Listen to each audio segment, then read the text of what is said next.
Bismillahirrahmanirrahim. Assalamualaikum warahmatullahi wabarakatuh. Waalaikumsalam warahmatullahi wabarakatuh. Amin ya rabbal alamin. Alhamdulillahirabbil alamin wa bihi nasta'inu ala umurid dunya waddin wa ala alihi wa sahbihi ajmain amma ba'du. Sedulur beriman yang dirahmati Allah Subhanahu wa taala, alhamdulillah pada kesempatan kali ini kita bisa berjumpa lagi. Mudah-mudahan sedulur yang ada dimanapun saat ini selalu sehat walafiat dan tentunya dimudahkan segala urusan. Dan vlog kali ini insya Allah kita akan membahas banyak hal yang berhubungan dengan kehidupan sehari-hari. Dan mudah-mudahan nanti guru kita akan membahas lebih banyak lagi sehingga benar-benar kehidupan kita ini semakin terarah untuk menjadi orang-orang yang beriman dan bertakwa hingga akhir hayat kita dan berjumpa dengan Allah. Oke, seluruh semuanya sebelum dilanjut saya ingin menyapa dulu guru kita insyaallah. Assalamualaikum Ustaz. Waalaikumsalam warahmatullahi wabarakatuh. Sehat ya Ustaz ya? Alhamdulillah. Selain guru kita ada juga yang mungkin tidak asing lagi di vlog kita ya, di layar handphone, Android, bahkan di televisi. Televisi belum Ustaz. Belum ya. Ada Pak Tung. Assalamualaikum Pak Tung. Waalaikumsalam warahmatullahi wabarakatuh. Sehat ya Pak Tung ya? Alhamdulillah Ustaz. Insyaallah wajahnya berbinar-binar.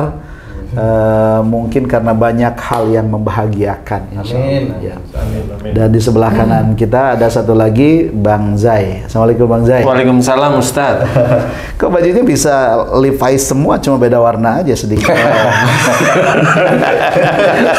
Oke, sedulur beriman, insya Allah tayangan kali ini akan juga ditayangkan di Ustadzan Official Channel, kemudian di Tung Family Channel, dan insya Allah di Asep Hidayat Official Channel. Sebentar lagi akan lahir juga channel baru yang katanya terus didoakan. Gitu ya. Oke, mudah-mudahan secepatnya bisa lahir lah. Berbicara membahas tentang kelahiran. Nah, ini topik kita hari ini akan membahas tentang kelahiran. Pasti semua orang itu senang bahagia saat punya anak atau lahir keturunan. Ya, ketika anaknya sehat, wah senang. Anakku kan gitu. Inung gitu kan. Sampai lupa bapak. Sampai lupa bapaknya. Sampai lupa anak siapa? Siapa ini? Saya gak ikut-ikutan.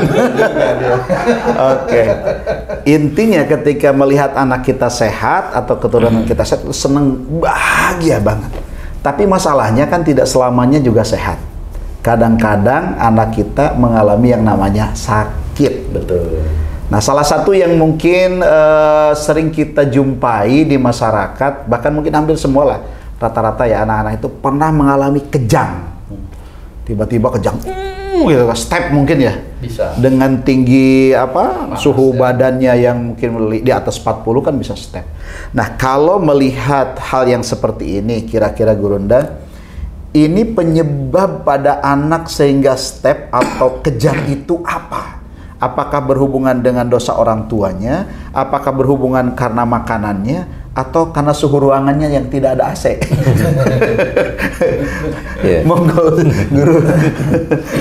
Ya, bismillahirrahmanirrahim. Assalamualaikum warahmatullahi wabarakatuh. Waalaikumsalam warahmatullahi wabarakatuh. Amin ya rabbal alamin. Alhamdulillah. Jadi memang yang namanya dititipi oleh Allah Ta'ala momongan anak itu seneng itu Ustadz ya. Tapi kalau sudah namanya sakit, orang tua itu kan pasti bingung. Karena orang tua rata-rata orang tuanya itu kan belum tentu dokter. Betul. Jadi kalau anaknya sakit itu pasti bingung pasti ya. Nah, yang kita bahas saat ini adalah step atau kejang. Biasanya didahului dengan panas dulu. Nah, kalau Ustaz tadi tanya apakah itu dosa dari anaknya atau dosa dari orang tuanya, kita melihat dari beberapa dalil bahwa anak itu tidak berdosa. Betul. Selama dia masih belum akil balik. Nah, kalaupun anak sakit, biasanya kalau dalam suatu tuntunan kita bahwa sakit itu dari buah tangan kita sendiri. Ya.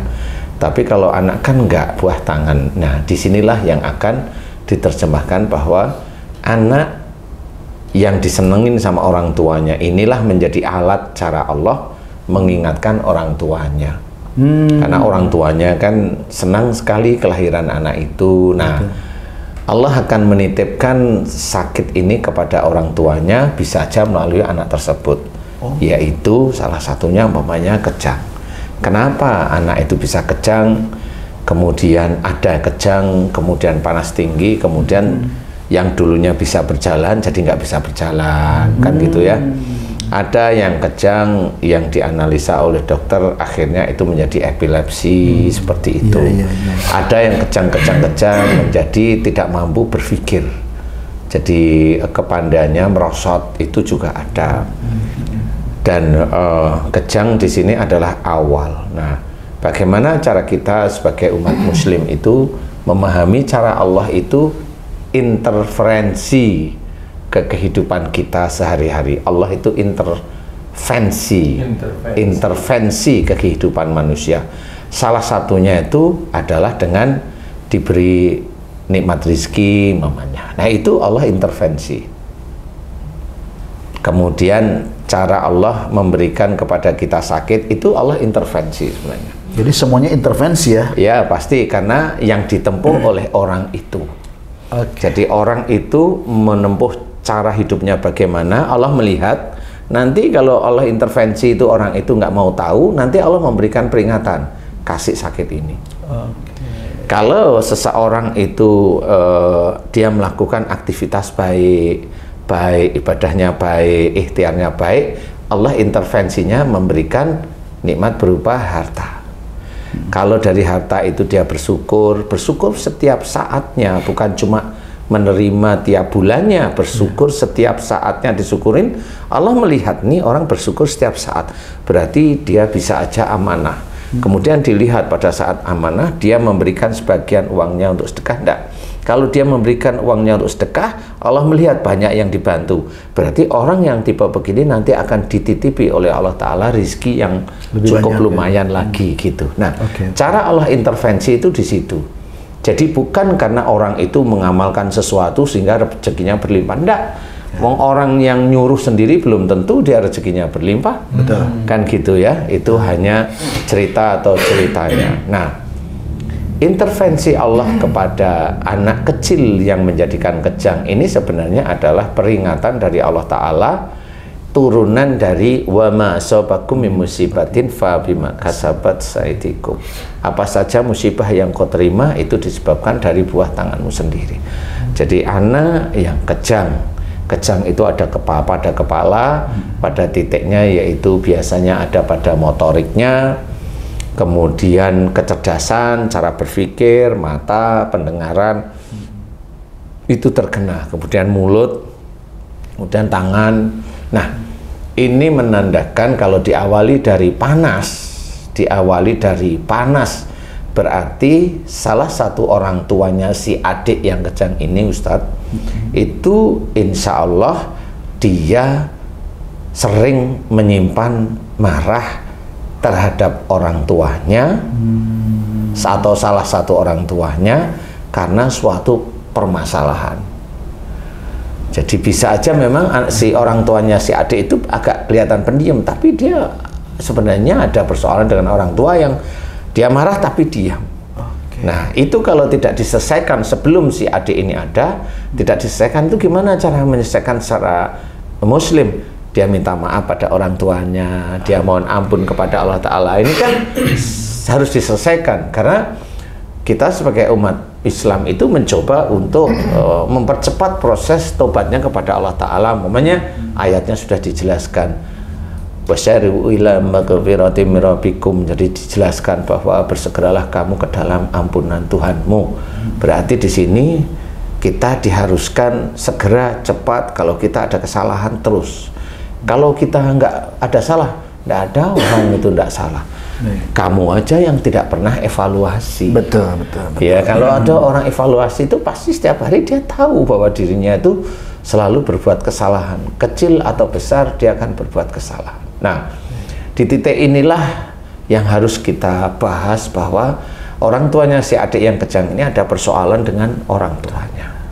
Sama kakeknya si anak, sama kakek atau neneknya si anak sebenarnya. Nah, ini harus diketahui oleh semua orang Islam jika anaknya itu diizinkan oleh Allah Ta'ala aman, tidak kejang, tidak panas, tidak batuk, tidak pilek, tidak semua penyakit yang ditakutkan oleh bapak ibu si adik itu mudah-mudahan tidak terjadi. Makanya ayo kita kembali ke jalan Allah, kita kerjakan apa yang harus kita kerjakan.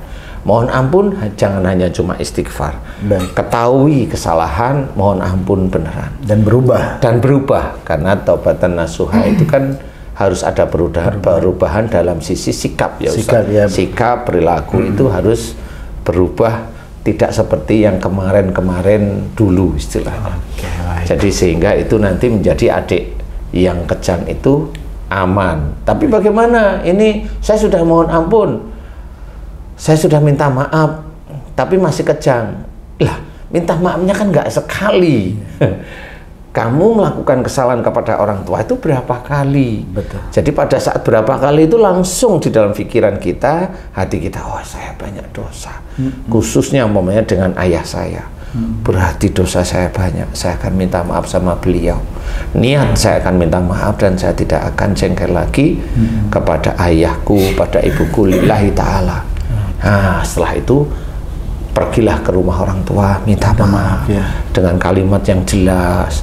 Kemudian mohon ampun kepada Allah Ta'ala. Terus setiap kali sholat minta maaf lagi. Nah, di sini nanti akan dijawab oleh Allah Ta'ala. Kejang dari anak kita akan selesai. Tapi walau mau 1 hari, 2 hari, seminggu itu tergantung banyak kesalahan kita ataupun tergantung dari iman kita kepada Allah Ta'ala. Karena itu mendukung Ustadz. Jadi banyaknya dosa itu mendukung waktu proses kesembuhan, dan juga iman kita kepada Allah Ta'ala itu juga mendukung waktu dan proses kesembuhan itu tersebut. Tetap harus ada proses. Orang tua di sini termasuk mertua. Iya, mertua kan tetap orang tua ya. Saya cerita orang tua ini termasuk mertua. Ya, jadi kalau kita jengkel dengan mertua, diem aja, ya sama nanti anak itu akan kejang, insya Allah. Kalau enggak, bisa aja kejang itu dengan sama suami dan istri, bisa. Jadi diem-dieman, tirinya marah tapi diem-dieman. Wah, itu nanti anaknya panas dulu, kejang. Tapi kejang dari kesalahan suami dan istri itu tidak terlalu berbahaya daripada marahnya kepada orang tua atau mertua. Itu yang saya amati. Jadi kalau ibaratnya ada seorang bayi kecil sampai si bayi ini umur 30 tahun masih kejang, berarti dulu salahnya dengan orang tua. Jadi Allah tidak semerta-merta menghapus masalahnya. Makanya epilepsi itu tidak bisa diobati, kecuali epilepsi yang dari orang tuanya si anak itu, ayah sama ibunya berantem, ini bisa sembuh. Insya Allah bisa sembuh gitu. Tapi kalau sama kakek sama nenek agak sulit. Jadi harus si orang tuanya harus dinasehatin dan dia harus berjalan kepada minta maaf kepada kakek neneknya. Nah, dari situ mulai Allah memberikan perubahan kepada si adik itu, walaupun umurnya sudah belasan atau lebih dari 20 tahun, tapi tetap itu harus. Yang jadi masalah kalau misalnya kakek neneknya masih ada. Nah, kalau nggak ada, ini yang agak sulit mungkin ya. Memang bukan agak sulit. Insya Allah itu juga catatan dosa kita itu kan tetap pada Allah ya. Jadi memang secara fisik orang tua itu sudah tidak ada, tetapi catatan dosa kita masih ada. Jadi langsung kita mohon kepada Allah Ta'ala dengan tulus bahwa saya dulu sering marah, walaupun saya simpan kepada orang tua. Nah, itu harus jelas sehingga Allah itu tahu intinya di arah sana. Di titik kejang itu tadi. Baik, Pak Tung, pernah enggak kejang atau bikin kejang? Penyebab maksudnya. Aduh, kalau itu saya malah teringat pengalaman pribadi saya sejak waktu kecil saya gitu Pak Ustadz. Saya waktu kecil kejang sampai dengan yang saya ingat itu SMP kelas 1, kelas 2 kalau enggak salah. Suka kejang? Saya memang dari kecil, yang setahu saya itu kejang, sehingga saya sempat SD kelas 1, TK itu saya harus disuntik selama 4 tahun kanan kiri setiap hari. Jadi pertamanya setiap hari selama 1 bulan, habis itu seminggu sekali saya harus disuntik kanan. Selama 4 tahun? Selama 4 tahun. Apa kata dokter tuh, Pak Tung? Kata dokter sih awalnya saya alergi penisilin, tapi ya nggak tahu juga itu dari mana masuknya penisilin kan. Tapi kan kalau melihat tadi apa yang disampaikan Ustadz, apakah kedua orang tuanya Pak Tung itu ada masalah dengan kakek neneknya Pak Tung? Nah, yang saya ingat terhadap diri saya sendiri itu begini, saya kecil itu kan di depan rumah itu ada apa namanya lapangan bulu tangkis, saya menonton. Nah, ini ayah sama mama main sama temennya nonton, nanti kira-kira jam 10 jam 11 tuh saya jatuh bluk, itu saya ingat. Nggak sadar langsung kejang. Terus saya ingat lagi kalau malam-malam sore saya dibelikan es mambu. Iya betul es mambu. Ingat saya makan es mambu langsung jatuh bluk.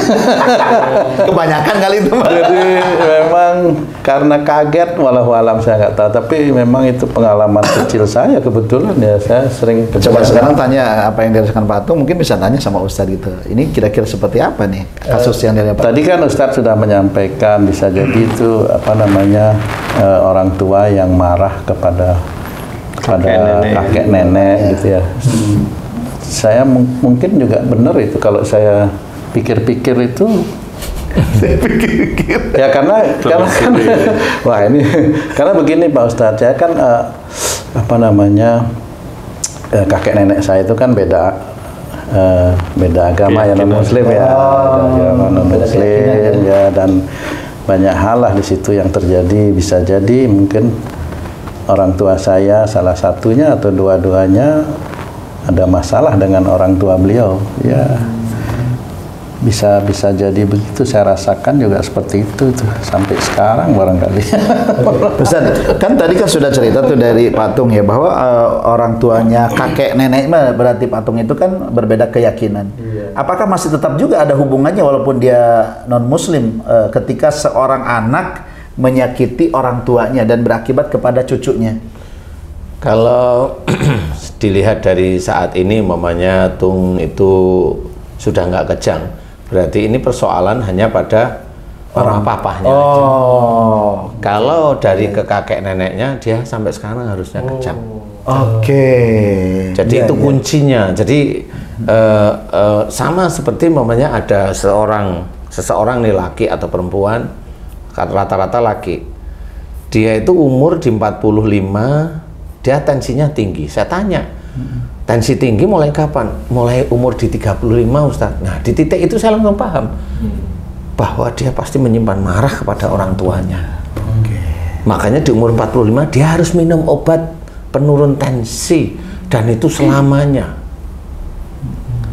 Nah pada saat dia sudah paham seperti itu, oh itu marah sama siapa Pak? Ya saya marah sama ayah saya.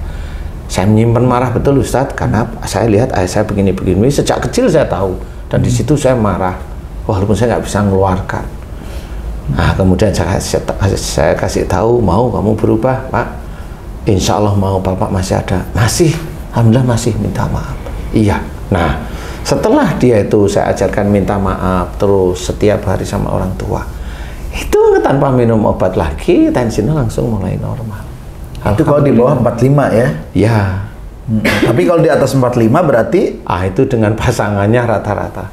Kalau nggak dengan pasangannya, dengan pimpinannya. Bisa kejam juga ya? Kejam tapi tidak terlalu fatal lah. Sekarang ini, kalau misalnya ini seseorang dengan atasannya nih, apakah itu bisa menyebabkan kejang juga? Kalau di umur sudah dewasa, bukan kejang Ustadz biasanya. Tapi stroke. Iya. Lebih ternyata. Iya, stroke. Jadi dia stroke. Jadi orang dewasa itu jarang kejang. Jarang ya. Bisa kejang kalau memang dia cenderungannya itu hanya diem, orangnya pendiam. Itu bisa kejang. Tapi kalau orang zaman sekarang udah kerja kan pendiam itu kan sangat jarang. Sangat jarang. Jadi dia nanti kenanya stroke. Dengan pimpinannya ya stroke. Dengan istrinya ya stroke. Dengan suaminya ya stroke, dia dengan orang tuanya ya bisa stroke. Tapi kalau dia dengan orang tuanya, dia masih muda, belum punya anak, dan dia belum minta maaf sama orang tuanya, ini punya anak, bisa ada anaknya kejang.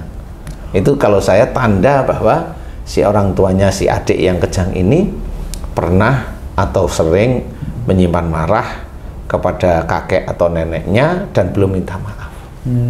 Itu jelas. Kalau sudah minta maaf sih biasanya mengendor. Ya. Yang dulunya kejang itu hampir setiap hari atau seminggu berapa sekali kali kejang. ya? Nah, itu nanti dia mundur. Biasanya hanya seperti Berkurang itu. berarti. Berkurang, mundur terus. Insya Allah mulai hilang seperti itu. Oke, Bang Jai kan sekarang sudah punya cucu tuh. Alhamdulillah. Berapa tuh? 2. 2 ya. Pernah nggak selama ini cucu Bang Jai kena kejang-kejang? Alhamdulillah tidak. Nggak ada ya, nggak kejangnya. Tapi apa selain kejang kira-kira apa yang sering terjadi sama cucu? Udah beberapa kali sih ya. Cuman ada satu yang saya mau tanyakan ke Ustadz nih. Dulu itu saya sering banget melihat orang epilepsi di masyarakat gitu. Tapi setelah terakhir ini malah jarang gitu loh di lingkungan gitu. Ini apakah perkembangan keimanan seseorang itu terus bertambah atau gimana tuh Ustaz? Jadi kalau epilepsi di umur-umur sudah dewasa memang itu jarang. Tetapi biasanya itu bawaan dari kecil. Bawaan dari kecil. Jadi bawaan sebenarnya. Iya, jadi bawaan. Jadi dia nggak cerita karena malu. Orang epilepsi itu kan malu ya. Betul. Nah, bawaan dari kecil. Kalau umpamanya bawaan dari kecil, ini biasanya juga sama. Ada ayah dan ibunya si temennya Haji C itu sering berantem. Dan salah satu orang tuanya temennya Haji C juga menyimpan jengkel dengan kakek neneknya dia. Jadi ada 2 lini di sini. Cuma kalau sekarang dia dewasa sudah tidak terkena, biasanya yang paling sering itu adalah orang tuanya dia dulu sering berantem. Yang dengan orang tuanya tidak terlalu, tetapi itu memicu munculnya epilepsi pertama kali. Jadi memicu istilahnya. Jadi kenapa itu jengkel sama orang tua? Biasanya kan orang tua itu kan punya anak kan lebih dari 1.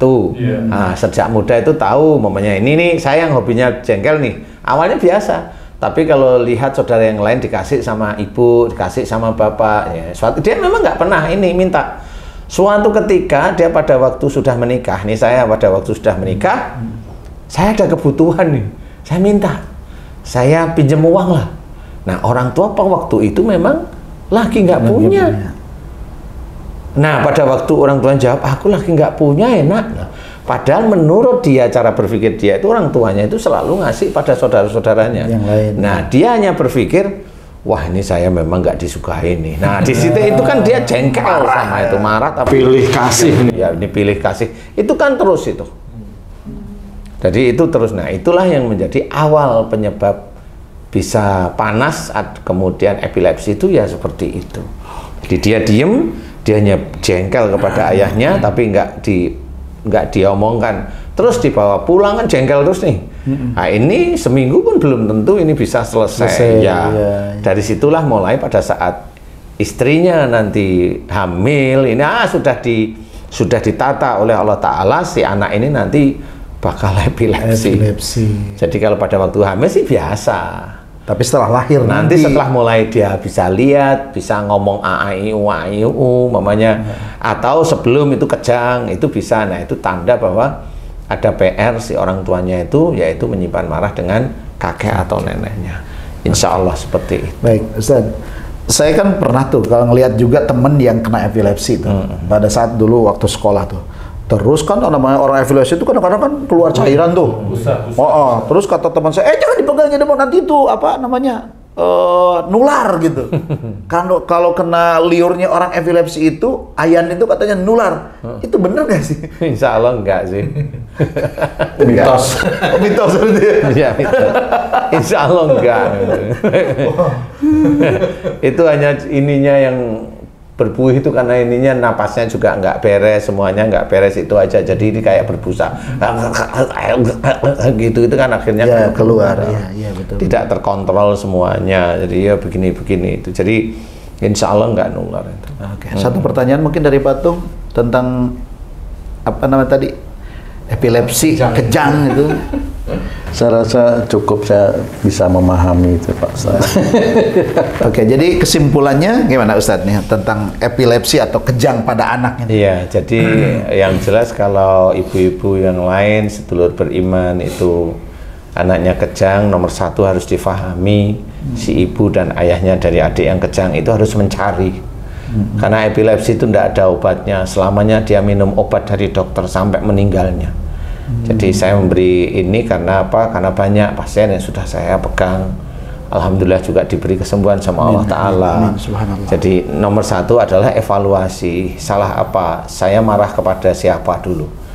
Kita ayah atau ibunya harus evaluasi cepat. Kemudian kalau ketemu, ya saya lagi jengkel sama ibu saya lagi jengkel sama ayah saya, langsung minta maaf. Langsung minta maaf, dan hari itu mulai evaluasi bahwa ini demi anaknya harus benar-benar tobat kepada Allah Ta'ala. Harus tobat kepada Allah Ta'ala, minta ampun kepada orang tuanya, minta ampun juga kepada Allah Ta'ala. Terus setiap hari seperti itu. Jalankan minimum itu paling tidak itu 2 tahun lah. 2 minimum tahun. Ya. Bertobatnya itu. Karena saya takutnya itu nggak taunya menyimpan marah itu memang sejak lama. Jadi kalau memang udah tahu, loh saya menyimpan marah nggak taunya sejak saya remaja lah, itu berarti lebih dari 2 tahun. Baik. Yang penting niatkan untuk meminta maaf kepada orang tua itu setiap hari. Dan jalankan, kemudian juga berdoa mohon ampun kepada Allah Ta'ala juga setiap kali kita selesai sholat. Mohon ampun kepada Allah Ta'ala, insya Allah. Dan juga jangan lupa, jangan diulang lagi. Jangan diulang lagi. Khususnya yang suami istri yang sering berantem, jangan diulang lagi. Karena kasihan si adik nanti. Oke, sedulur beriman, berbicara tentang kejang ternyata memang ada hubungannya dengan dosa kita kepada orang tua. Ya, kalau anaknya mulai panas bisa jadi karena suami istri tuh yang gontok-gontokan. Diawali panas, kemudian kejang bisa jadi ke atas tuh. Jadi intinya jadilah anak yang soleh dan solehah, itu saja. Kalaupun memang punya salah sama orang tua, tidak ada kalimat yang lain kecuali minta maaf. Karena kalau sudah sakit itu repot semuanya, kerja juga tidak nyaman, kan begitu. Oke, mudah-mudahan vlog kali ini bisa sangat bermanfaat bagi siapapun yang saat ini mungkin sedang mencari solusi karena putra-putrinya kejang-kejang ya. Kalau suaminya kejang udah masukin aja ke tungku. Kejang. Terima kasih, mohon maaf lahir dan batin. Assalamualaikum warahmatullahi wabarakatuh. Waalaikumsalam warahmatullahi wabarakatuh.